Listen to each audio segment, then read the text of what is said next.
L'info du matin, Thomas Bonnet, c'est le rapport de Charles Aloncle qui a été critiqué avant, qui a été critiqué pendant et qui sera critiqué après. Donc il n'y a pas de surprise, c'est-à-dire que c'est tous contre Charles Aloncle. Ce qui nous fait dire que c'est quand tout le monde est contre la même personne... C'est bon signe. Mais c'est très bien chorégraphié tout ça parce que à peine le rapport est disponible sur le site de l'Assemblée, c'est 400 pages. Je n'ai pas encore pu toutes les éplucher, mais à mon avis, on va apprendre beaucoup de choses parce qu'il y avait les recommandations, puis il y a les données brutes telles qu'elles sont exposées par Charles Aloncle.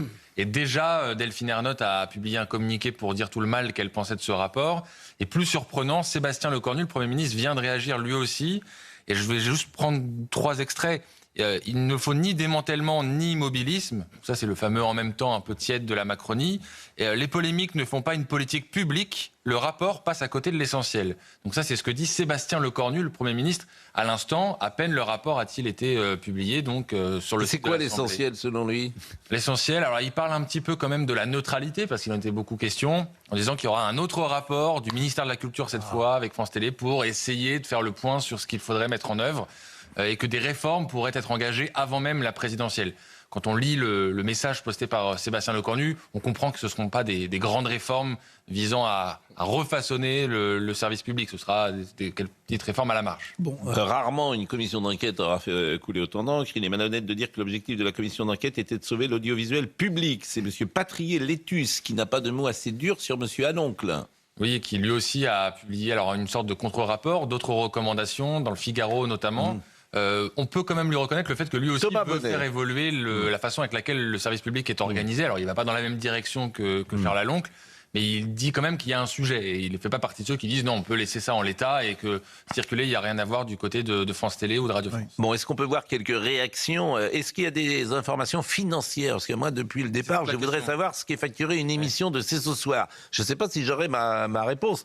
Le rapporteur UDR, Charles Aloncle, a eu une démarche malhonnête, bigre, et cherche à préparer les esprits à une privatisation souhaitée par ses alliés du Rassemblement national. Il dit le contraire. C'est-à-dire que M. Aloncle dit le contraire, il ne veut pas privatiser. Il passe son temps à dire le contraire. Le rapport n'en dira rien, ne l'assumera pas, mais l'objectif n'était pas de mettre en lumière utilement et de manière sincère, indépendante et impartiale des manquements et des dysfonctionnements au sein de l'audiovisuel public. Bon, j'ai remis les Patrier des Trusses, il achète sa tranquillité sur les médias et c'est pour ça qu'il sera invité. Depuis le début, il a un procès d'intention. Joseph Massescaron. Depuis le début, il a un procès d'intention sur cette question. C'est-à-dire depuis le début, M. Aloncle est supposé faire le jeu du Front National et être pour la privatisation. Depuis le début, Aloncle dit oui, on peut encore sauver le service public. C'est-à-dire exactement l'inverse. Alors, on va évidemment éplucher ce rapport. Ça fait 400 pages, donc ça va prendre un peu de temps. Ce que je peux vous dire, c'est que déjà, il y a un extrait qui a attiré mon attention sur la manière avec laquelle France Télé a noué des contrats avec la société de production de Nagui. Parce qu'il en était beaucoup question. Dans ce rapport, on apprend que le 24 mai 2017, il y a une lettre d'engagement contractuelle entre France Télé et Nagui, dans laquelle il est expliqué France Télévisions s'engage à faire ses meilleurs efforts pour coproduire ou préacheter les fictions et documentaires en prime time de Nagui. Et Charles Aloncle, il voit une façon de prévoir sur le long terme, sur la durée, des contrats de production entre France Télé et la société de production de Nagui. Et il le dénonce dans ce rapport. Il y aura beaucoup d'autres choses, dans ma vie, qu'on va découvrir à mesure qu'on va l'éplucher. Bon, est-ce que vous voulez voir, pourquoi pas, le sujet de Sarah Fenzari qui faisait le point et de l'écouter pour nos amis d'Europe 1, les auditeurs d'Europe 1, le rapport sur l'audiovisuel qui était attendu ce matin. Après 6 mois d'enquête, le député Charles Aloncle s'apprête à rendre ses conclusions dans un rapport dense, explosif, publié aujourd'hui, qui dévoile les coulisses financières du groupe public France Télévisions. Des centaines de pages, des recommandations pour une réorganisation structurelle comprenant la sauvegarde du groupe, tout en réduisant le nombre de canaux, dans l'idée, la fusion de France 2 et France 5 et la suppression définitive de la chaîne France 4. Mais au-delà de la réorganisation, ce sont surtout les révélations internes qui sont attendues et qui dérangent. Avec pour exemple les salaires, dont le revenu moyen dépasserait les 70 000 € annuels. Autre point dans le viseur, les dépenses de France Télévisions, des frais, des avantages, des prestations, parfois jugés excessifs. Le rapport met aussi en lumière un manque de transparence. Certains documents sensibles n'auraient pas été transmis, notamment autour de l'animateur Nagui et de sa société de production. Des pratiques dénoncées par le rapporteur qui propose de réduire drastiquement les budgets consacrés au divertissement. Car derrière ces chiffres, une question, comment mieux contrôler l'utilisation d'un financement estimé à près de 4 milliards d'euros par an? Bon, c'est 4 milliards, on l'a dit, le service public. Mais Charlotte Dornelas, ce qui est intéressant aussi, c'est l'éditorial. Et vous avez sans doute vu la polémique qui existe autour de Eugénie Bastier, notre excellente consoeur du Figaro, qui est pressentie, hein, c'est pas fait, pour être une des journalistes de l'heure de vérité. Bon, Eugénie est une jeune femme remarquable, qui a des responsabilités au Figaro. Elle anime les pages idées du Figaro depuis de nombreuses années. Elle est sur Europe 1, elle est sur CNews. Elle restera d'ailleurs sur Europe 1 et sur CNews. Elle ira, comme ça c'est toujours fait, de temps en temps, des journalistes d'un média vont, c'était le cas de l'heure de vérité avec Alain Duhamel, à l'époque, qui était sur France 2 ou sur Antenne 2, mais il n'était pas salarié toujours et tout le temps. Et vous avez vu le lever de bouclier d'imaginer simplement qu'Eugénie Bastier, journaliste du Figaro, soit sur le service public, mais c'est invraisemblable. Et des journalistes, comme toujours. Les coups les plus durs sont donnés par les journalistes. Oui. Vous avez M. Askolovitch qui a attaqué bille en tête Eugénie Bastier. Alors, évidemment, il y a de la jalousie, bien sûr, il y a de l'aigreur, il y a du ressentiment, il y a beaucoup de ça. Parce que le talent, elle a du talent, donc elle est attaquée. C'est ainsi. Mais c'est quand même invraisemblable. Oui, je ne sais pas s'il y a de la jalousie et de l'aigreur. À mon avis, il y a certainement une inquiétude sur la maîtrise. C'est toujours ça le problème, c'est que Eugénie, en effet, d'abord a une grande culture, fait des pages idées qui sont lues et très lues au-delà même des frontières des lecteurs habituels du Figaro, c'est certain. Elle a une maîtrise de l'histoire des idées, de l'histoire politique, donc sa place, enfin je veux dire, ça n'étonne personne qu'ils aient pensé à elle. Ils ont pensé à elle avec deux autres noms. Moi, c'est toujours ça qui me fait sourire, en fait. C'est que les deux autres personnes dont on a entendu les noms ont aussi des idées. Il y en a certaines qu'on a identifiées, qu'ils ont défendues, mais ça gêne. C'est Benjamin Duhamel, voilà. Qui est un bon journaliste, avec un jeune journaliste de talent d'ailleurs. Mais oui, mais c'est pas le sujet. C'est simplement que sur certains sujets. Mais lui, il n'a pas d'idée. Il est neutre. Mais voilà. Il est si Eugénie Bastier, neutre, Benjamin. Voilà. Donc que les journalistes qui sont inquiets de l'arrivée, en réalité, ils sont pas inquiets, ils sont énervés parce qu'elle arrive et qu'elle a des idées qui ne sont pas les leurs. Ce qui veut dire qu'a priori, puisque les deux autres noms ont fait réagir personne, ils ont les mêmes idées. Il y a Marc-Olivier Fogel et Benjamin. Je crois, qui va produire. Je ne sais pas si ce sera eux, Philippe Corbet, qui est attention à Philippe Corbet, plusieurs fois je vous le dis, c'est pas quelqu'un qui aime beaucoup la contradiction. Hein. Il était très opposé visiblement à l'arrivée d'Eugénie Bastier. Et ça se passe, moi je l'ai connu à RTL, c'est quelqu'un qui a des idées. C'est pas un mauvais journaliste non plus, loin de là. Mais ce sont des gens qui veulent imposer un récit.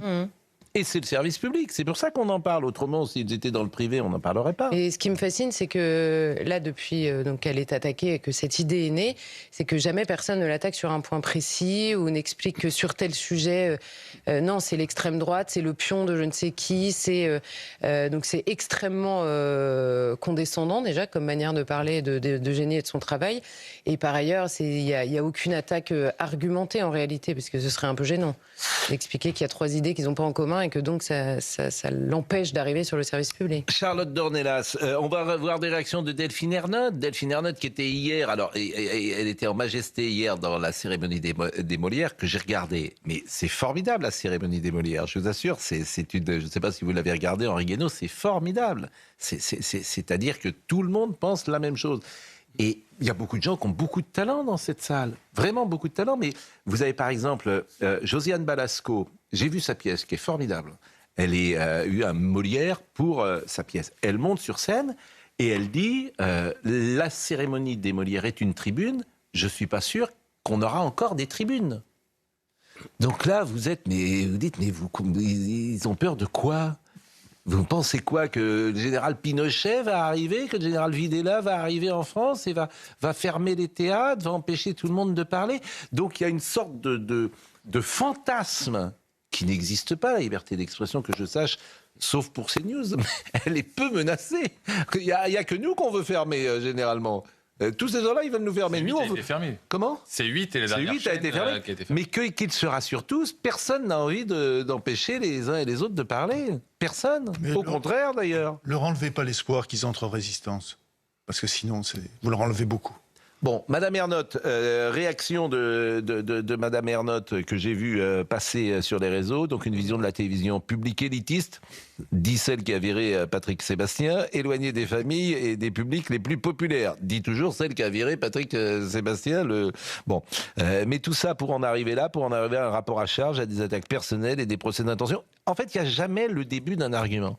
Ce qui me frappe aujourd'hui dans nos sujets, c'est qu'il n'y a jamais un début d'un argument. Supprimer des chaînes, ce n'est pas simplement réorganiser une grille. En réalité, il s'agit d'un renoncement. Aucune évaluation économique sérieuse n'accompagne les propositions. Je suis désolé, mais France 24 et France Info, ça peut fusionner. France Info, ça peut fusionner avec France Info Télé, France Info Radio. Faut pas qu'on raconte de salade pour faire un petit peu d'économie. Tu peux fusionner France Info et Télé, France Info Radio. Je pense. Vous qui avez travaillé dans le service public, Vincent Hervouette, c'est pas stupide de dire cela. J'ai participé à la création de France Info. Oui. Un moment glorieux de ma vie professionnelle agitée. Non, mais c'est pas celle aussi de France Info TV. En fait, ils veulent que rien ne change.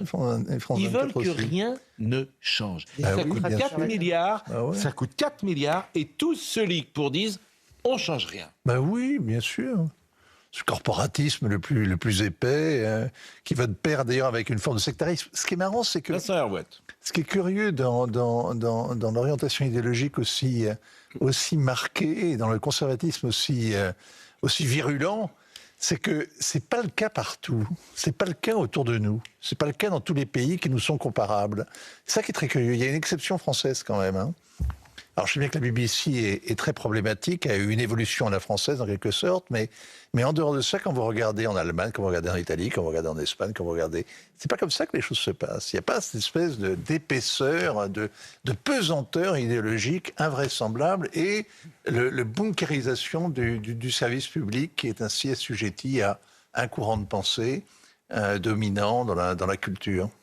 Henri Guénaud qui regarde ça avec intérêt, j'imagine, parce que on a le sentiment en plus que ça s'est accéléré, cette bunkérisation des idées.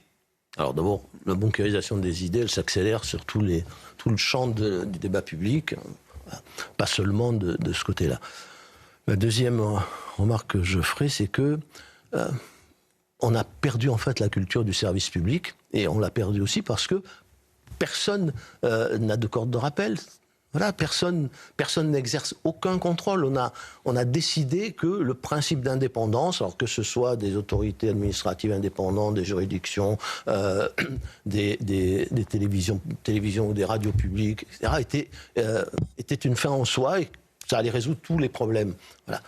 Non, le service public, l'esprit du service public, la neutralité du service public, l'égalité devant le service public, ce sont des principes qui ne vont pas de soi et pour lesquels il faut se battre sans arrêt.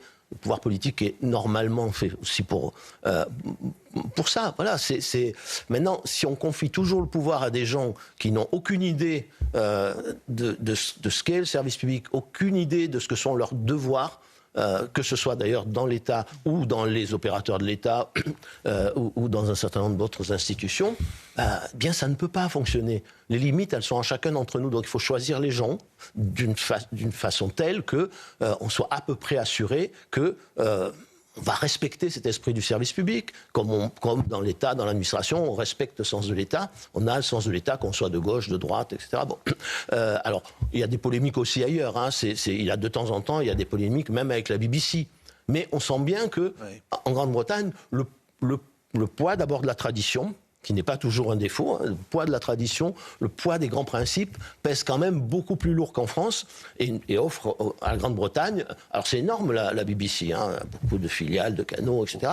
Mais c'est un patrimoine commun qui est respecté en tant que tel par à peu près tout le monde. Et quand il y a un écard, il y a une polémique. Vincent, et après... Non, mais la Bible, comme ils disent, c'est un éléphant, c'est énorme. C'est énorme, oui. Et c'est pléthorique comme effectif. Mais le problème, c'est pas tant de choisir des gens qui soient responsables, c'est le fait et qui aient une haute idée de ce que c'est que la neutralité du service public. Le problème, c'est qu'ils exercent leur responsabilité.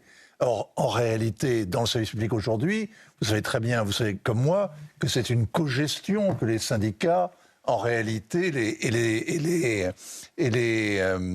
comment est-ce qu'on appelle ça, bon sang, les associations de journalistes tiennent en réalité, sont très jalouses de leur pouvoir, de leur indépendance, et donc ils regardent passer les directions comme sans se sentir impressionnés par les oukas qui pourraient tomber à la verticale, parce qu'il n'y a pas d'oukas qui tombent justement verticalement. Si je peux faire une remarque, les syndicats c'est une chose, et le reste les autres c'est autre chose. Voilà. Les syndicats, qu'ils soient accrochés à leurs privilèges, à leurs acquis sociaux, etc., c'est logique. Normalement, ils sont là pour ça. Après, les gestionnaires, les managers, les politiques sont là pour essayer de faire bouger quand même. C'est le pouvoir contre le contre-pouvoir. Voilà, oui, mais il y a deux pouvoirs. Il y a ce pouvoir-là, un pouvoir normal, et puis il y a le pouvoir des journalistes, des animateurs, etc. Bon, il y a le pouvoir sur le fond. Voilà. Et ce pouvoir sur le fond, il marque, il dénote un effondrement de l'esprit du service public et des devoirs de leur charge. Vous parliez tout à l'heure des artistes. Les artistes, ils vivent dans la résistance. Ah, ça ne me choque pas, après tout, même si je ne suis pas d'accord, même si je suis en désaccord total, qu'ils profitent de la cérémonie des Césars pour lancer leur message. Mais là, ce ne sont pas les artistes là, qui sont en cause. Ce sont des gens qui sont dans... Enfin, le journaliste de service public, il n'est pas dans la résistance. Voilà, le journaliste de service public, il est dans le service du public. J'ai une pensée, moi, pour la création d'Antenne 2. Quand Antenne 2 a été créée, c'était Marcel Julien. Il y avait des gens comme Jacques Chancel, Bernard Pivot. Il y avait effectivement une neutralité du service public. Il y avait dans des rédactions des gens qui pensaient à gauche. Vous imaginez un royaliste à la tête du service public aujourd'hui ? J'allais le dire. Comme Marcel Julien ? Marcel Julien. C'est vraiment... Oui, il y avait une éthique parce qu'il y avait des fictions, il y avait des gens dans les rédactions. Il y avait Marcel Tria, par exemple, qui était étiqueté à gauche, et puis il y avait d'autres gens qui étaient étiquetés à droite. Il y avait Philippe Sassier qui faisait l'économie.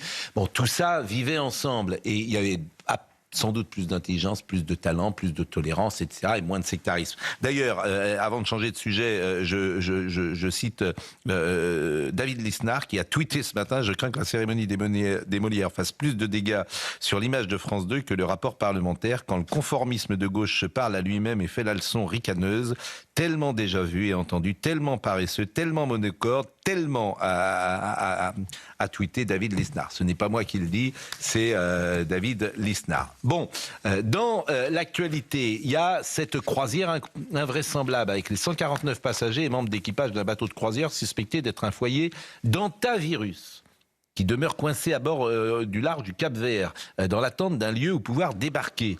L'hantavirus est une maladie généralement transmise à l'homme par les rongeurs qui peut provoquer un syndrome respiratoire aigu. Bien que rare, l'hantavirus peut se transmettre d'une personne à l'autre et entraîner des maladies respiratoires graves. Alors on est tous, effectivement, avec le souvenir du coronavirus donc, et de la Covid, donc on est sensibilisé à ce thème. Je voudrais qu'on écoute Maria von Kerkhoff, qui est directrice prévention épidémie à l'OMS, ce qu'elle dit de ce sujet. L'OMS, en collaboration avec les autorités du Cap-Vert et des Pays-Bas, ainsi que l'armateur, s'efforce d'évacuer les 2 personnes malades à bord vers les Pays-Bas pour y recevoir des soins médicaux. À l'heure actuelle, aucune autre personne symptomatique signalée à bord, mais la situation fait l'objet d'une surveillance étroite. Le navire se trouve actuellement au large des côtes du Cap-Vert. Les passagers sont priés de rester dans leur cabine et de limiter leurs déplacements pendant la mise en œuvre des mesures de désinfection et autres mesures sanitaires. Et puis un témoignage d'un passager que je vous propose d'écouter. Je ne fais d'habitude pas de vidéos de ce genre, mais je sens que je dois dire quelque chose. Alors j'ai écrit quelques trucs. Je suis actuellement à bord du MV Hondius et ce qui se passe nous touche tous très durement. Nous ne sommes pas juste des histoires ou des titres de journaux. Nous sommes des personnes. Des personnes avec des familles, des vies, avec des gens qui nous attendent à la maison. Il y a beaucoup d'incertitudes et c'est ce qui est le plus dur. Tout ce que nous voulons, c'est nous sentir en sécurité, y voir clair et rentrer à la maison.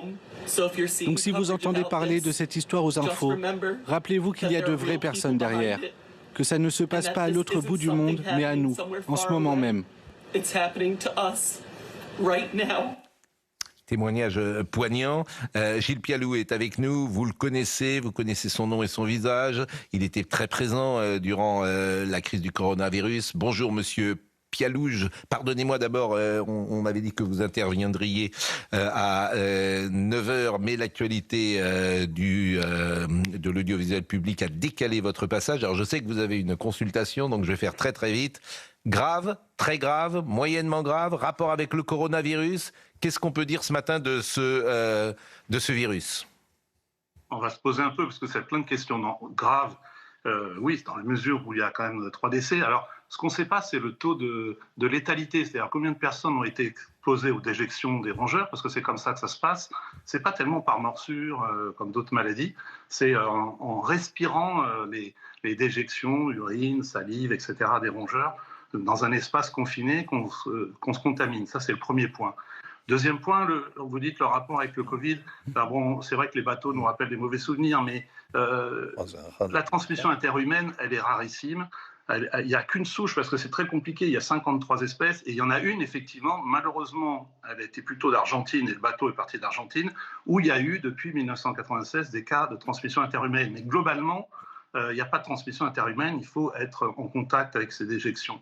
Et le troisième point, c'est que, en fait, c'est 2 maladies différentes. Là, c'est la maladie du Nouveau Monde, qui est très peu fréquente. En 2025, il y a eu, par exemple, 229 cas décrits dans les Amériques, mais 25% de décès. Donc, quand il y a 25% de décès, il y a quand même préoccupation.